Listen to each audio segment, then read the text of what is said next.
ছোট ছোট ইচ্ছাগুলো পূরণ করতে আমাদের মতো গরিবদের বড় বড় স্বপ্নগুলো দেখা বন্ধ করে দিতে হয়। আসসালামু আলাইকুম, সবাই কেমন আছেন? আশা করি যে যেখানে আছেন সবাই অনেক ভালো আছেন এবং সুস্থ আছেন। আলহামদুলিল্লাহ আমরা অনেক ভালো আছি। ইনায়ামস ব্লগ থেকে আরও একটা নতুন দিনে নতুন ব্লগ ভিডিও নিয়ে আসলাম। আশা করছি ভালো লাগবে। একটা লাইক দিয়ে পুরো ব্লগটির সাথেই থাকবেন। আর যারা আজকে নতুন চ্যানেলটি সাবস্ক্রাইব করে দিয়ে নতুন বন্ধুদের পাশে থেকে যাবেন। তো এই তো দেখতে পাচ্ছেন সকাল সকালে আর কি রান্না করে নিতে এসেছি। সকালে চা খাওয়া হয়ে গেছে, তারপরে তো রান্না করে নিতেছি। তারপরে আর কি ভিডিওটি শুরু করছি রান্নার থেকেই আজকে। এখানে নায়কে অল্প একটু লেখাইলাম আর হচ্ছে যে কালার করাইছি। তো স্কুল থেকে আর কি কালার করতে দিছে, লিখতে দিছে ওকে। তো রান্না করতে করতে ওরও লেখানো হয়েছে। তারপর এই তো মেয়ে খাইয়ে স্কুলে গেতেছি, এনারা বউ খাইয়ে গেছে। তারপরে তো আমি রুমটা আর কি মুছে নিতেছি, যেহেতু স্কুলে ইনাকে নিয়ে স্কুলে যাব, তো অনেকটা সময় লাগে। ইনাকে নিয়ে স্কুলে গেলে 12টা বাজে, 12টার সময় আসা হয় বাড়িতে। ওই টাইমে আমি আবার ভিডিও এডিট করি। তারপরে দেখা যায় কাজ করতে করতে একদম সন্ধ্যা হয়ে যায়। তো বললাম যে আজকে তাড়াতাড়ি করে রান্না করে এই কাজগুলো আর কি করে রেখে যায়। তো এই তো ইনারা বউ খাইয়ে গেছে। তারপর আমি ঘরটা মুছে নিলাম, রান্নাঘরটা। তো আজকে রান্নাঘরটা আর কি মুছবো। আর হচ্ছে ঠান্ডার কিছু কাপড় দিয়ে দিছিলাম। তো রান্নাঘরে আমাদের কিন্তু মুছলেও স্যান্ডেল পিন্ধে আসা হয়, যার জন্যে আর কি তো অনেক লেত্রা হয়। তো দুইবার করে আমি কিন্তু মুছে নিছি, একবার মুছে নিছি তারপরে এবার মুছছি। তো ওই সময় আর কি অল্প একটু ভিডিও করে নিলাম।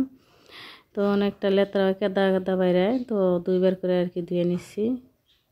তো যে স্যান্ডেল আমি কিন্তু পিন্ধে আসি না, খুলে আসলেও এনে রাখবো, আমার মেয়ে পিন্ধে আসে। আর বা আমরা যেহেতু গ্রামে থাকি, অনেকেই স্যান্ডেল পিন্ধে আসা পরে ঘরের ভিতরে। তো তো যার জন্য লেত্রা বেশি, কষ্টটা বেশি হয় অল্প। আমাকে আর কি ভালো করে ধুতে গেলে কিন্তু কষ্ট, আর এমনি ডেলি মুছলে কিন্তু কষ্ট হয় না। তো এই তো ঘরটা মুছে আমি এখন এই ঠান্ডার কাপড়গুলো আর কি দিয়ে নিচ্ছি। ঠান্ডার কাপড়গুলো যেহেতু ধোয়া ছিল, তো অল্প একটু সাপ দিয়ে খালি, বেশি সময় লাগে না ধুইতে। তো তাড়াতাড়ি করে ধুয়ে আর কি শুকাই দিতেছি, যেহেতু শুকাইতে দেরি লাগবে। তো সকালে আর কি আমি ধুয়ে তারপরে এখানে স্কুলে যাব। স্কুলের বেলা হয়ে গেছে, 9:30 বাজে। তো এখানে তো নিয়ে আমি স্কুলে যাব। তো দেখি এসে গরম মধ্যে শুয়ে রয়েছে আর কি, স্কুলে যাব। দেখেন ওর নাটক, শুয়ে রয়েছে।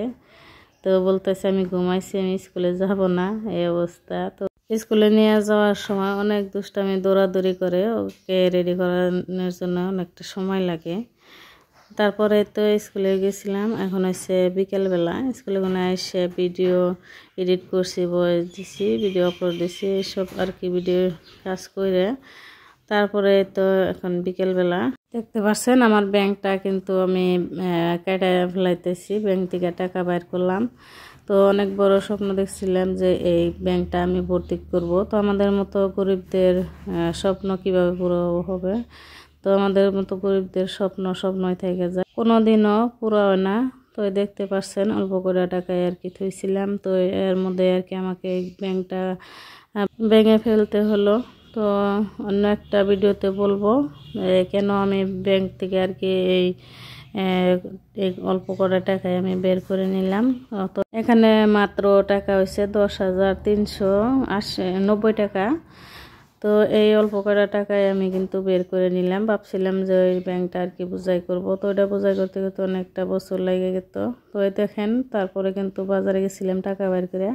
তো টাকা বের করে কি এই বস্তুগুলো নিয়ে আসতে গেছি না অন্য কিছু, তো অন্য একটা ভিডিওতে বলবো আপনাদের।